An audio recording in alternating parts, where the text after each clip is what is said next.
উনি 2022 সালের 16ই আগস্ট বিএনপির একটা প্রোগ্রামে কিছু দুর্বৃত্তদের আঘাতে মারা গেছিল।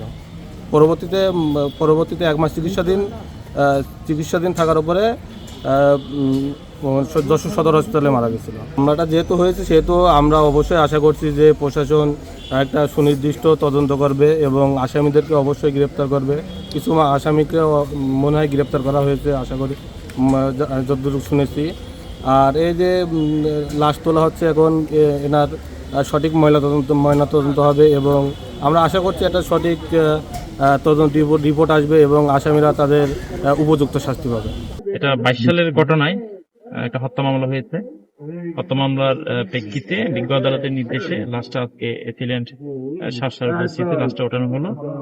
লাশটা ওঠানোর পরবর্তীতে ময়নাতদন্তের জন্য যশোর 250 শয্যা বিশিষ্ট হাসপাতালে প্রেরণ করা হবে।